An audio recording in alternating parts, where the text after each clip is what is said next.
स्वागत है आपका फ्रीडम की 10वीं वीडियो में। बिना फालतू बात किए शुरू करते हैं। अच्छा, भगवान जी आपको दर्शन दिए हैं? हाँ, दर्शन दिए और बोले भगवान। और अभी तो रुको, क्लाइमैक्स अभी बाकी है। राम भगवान विमान पर आए और बोले कि तुमको हम प्रधानमंत्री बना देंगे, हिंदू और विश्व की रक्षा करना है।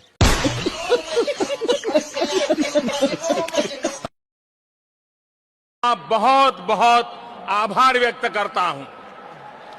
प्रेसिडेंट ट्रंप ने न सिर्फ भारत का गौरव बढ़ाया है, बल्कि अमेरिका में रहने वाले भारतीयों को भी सम्मान दिया है। तो आज सबसे बड़ी जो हम लोगों के मन में पीड़ा है वो ये है कि हमारा मुख्यमंत्री झूठा है। वो इस बात की पीड़ा है कि वो हमारे साथ घटना घटती है, हम ही से छिपा लेता है और हमको हमारे जो मृतात्मा हैं उनके प्रति संवेदना व्यक्त करने के लिए, उपवास तक रखने के लिए मौका नहीं दिया इस व्यक्ति ने। तो हम तो कहते हैं कि ऐसे मुख्यमंत्री को कुंभ पर्व रहते रहते इस्तीफा दे देना चाहिए। ये नहीं है पद के काबिल, ये जनता से झूठ बोलता है। जो सच्ची बात है, घटना घट गई, उसको सामने रखो कि भाई ये हो गया है।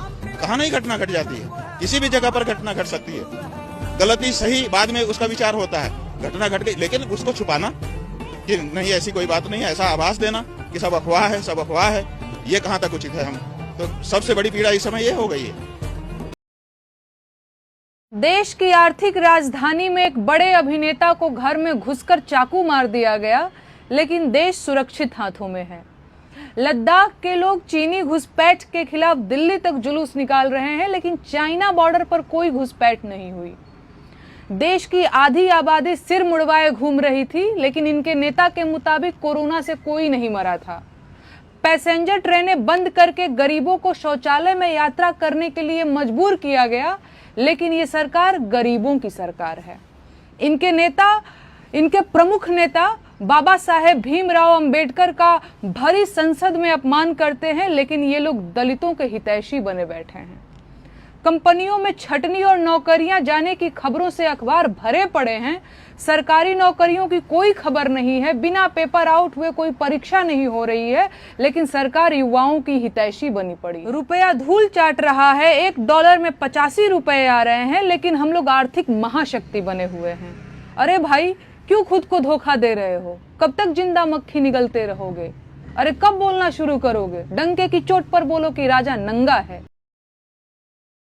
इट्स हाई टाइम ये बात मान लो कि चाइना हमारे से 50 साल आगे है। क्योंकि भाई मैं आए दिन न्यूज देख रहा हूँ चाइना की, कि चाइना ने ये कर दिया, चाइना ने वो कर दिया। साइंस में, टेक में, डिफेंस में, एआई में, हर चीज में चाइना के आगे जाने की न्यूज आ रही है। लेकिन हमारे इंडिया की क्या न्यूज आ रही है वो सुन लो। महाकुंभ में डुबकी लगाई एलॉन मस्क और मोदी भाई भाई। सैफ अली खान को हॉस्पिटल किसने पहुंचाया? कोल्ड प्ले का अहमदाबाद में हुआ धुआंधार कॉन्सर्ट। लाडली बहन योजना और केजरीवाल के झूठे वादे। पुष्पा बना बाहुबली और तोड़े बॉलीवुड के सारे रिकॉर्ड्स।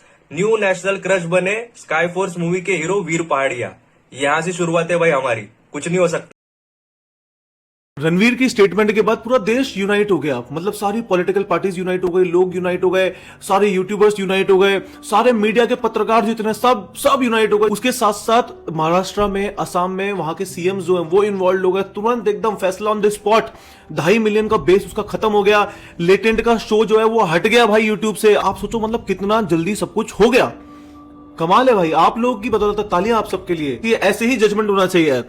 2022 दिल्ली, श्रद्धा वॉकर, महाराष्ट्र की बेटी, आफ्ताब पुनेवाला, 35 टुकड़े, फ्रिज, याद है?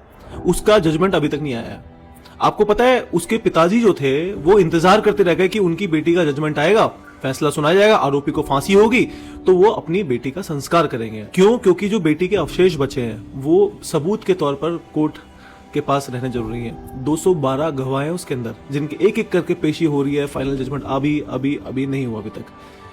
मेरी आत्मा रो गई जब मैंने सुना, जब उसके पिताजी जो है वो इंतजार करते रह गए कि खबर आएगी कि उसकी बेटी के कातिल को फांसी की सजा मिल चुकी है, लेकिन खबर से पहले उनको हार्ट अटैक आ गया, उनकी मृत्यु हो गई। मंजर देखा है मैंने, जिसको टाना वो हमारे सामने मरी। अब कुछ नहीं कर। रोइए मत प्लीज। हमारा बच्चा का पापा, हम मर जाएंगे क्या?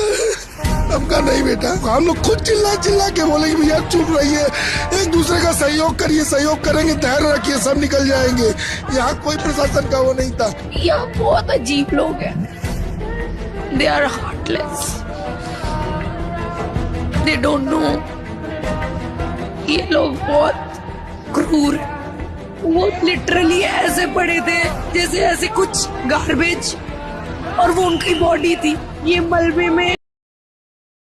अकेले देश में 150 करोड़ होते हुए भी, पूरी वर्ल्ड पॉपुलेशन का 18% पार्ट होते हुए भी, पूरे वर्ल्ड में सबसे ज्यादा स्टीरियोटाइप्स हमारे अगेंस्ट है, पूरे वर्ल्ड में सबसे ज्यादा रेसिज्म हमारे अगेंस्ट है, और हर जगह इंटरनेट पे सबसे ज्यादा ट्रोल भी हम ही होते हैं। इसका रीजन क्या है? यैपिंग। हम यैपर हैं सबसे बड़े, बस बोलना आता है। अगर मान लो किसी ने हमारे खाने को क्रिटिसाइज कर दिया, अबे तुझे पता है हमारे यहाँ 56 भोग खाए जाते थे, तूने खाए हैं भाई? तुझे पता है 56 भोग में से एक का भी नाम? 56 गिनने बैठे तो 28 नहीं गिने जाएंगे। और हमारे यहाँ ये होते थे, हम सबसे डाइवर्स कंट्री से हैं, हमारे यहाँ इतना कुछ ट्रेडिशनल है। तेरे पास कितना है भाई? तूने कितना अचीव किया है? बहन, तो हमारे आर्ग्यूमेंट्स इतने स्टूपिड है ना, हमारा डिफेंस इतना सेंसलेस है कि बात कुछ होती है और हम लॉजिक कहीं जाके बढ़ा देते हैं उसका। अबे 4 साल से इसे गोल्डन बॉय कर रहे, तुम्हारा नीरज चोपड़ा हार गया। अबे हार तो गया पर दिल तो जीत लिया। ये तो वही वाली बात है कि जो अपने दिल रखने के लिए लोग बोल देते हैं ना कि उनकी जीत से ज्यादा तो हमारे हार के चर्चे हैं, कि जीत से ज्यादा चर्चे हमारी हार के हो रहे हैं। हार गया तो हार गया भाई, एक्सेप्ट करो। मनु भागट 2 मेडल ले आई, वो कह रही थी कि मैं गीता पढ़ती हूँ, पावर ऑफ गीता, और वो जो एथिस्ट लड़की गोल्ड ले आई। इसका मतलब तुम ये कहना चाह रहे हो कि एथिस्ट लोग गीता से भी बड़े?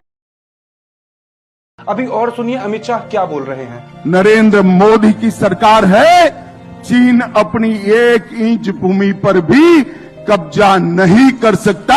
इस प्रकार का शासन नरेंद्र मोदी जी ने दिया है। और इसमें ये कहते हैं कि मोदी जी के नेतृत्व में चाइना 1 भी इंच नहीं ले सकता है। तभी इन्होंने लद्दाख के अंदर आर्टिकल 144 लगा दिया, जब से सोनम वांगचुक ने कहा कि हम देश के लोगों को सच्चाई बताएंगे कि चाइना ने हमारी कितनी जमीन ले ली है। इन्होंने 144 लगा दिया जिससे कि वहां पर कोई आगे चाइना की तरफ ना बढ़ सके। और अमित शाह ये नहीं बताएंगे कि अरुणाचल प्रदेश में 30 जगहों का नाम बदल दिया गया है और 4.5 किलोमीटर अंदर घुस करके चाइना ने गांव बसा लिया है, एनडीटीवी की रिपोर्ट के हिसाब से। और ये बताते हैं कि भारत का 1 भी इंच चाइना ने नहीं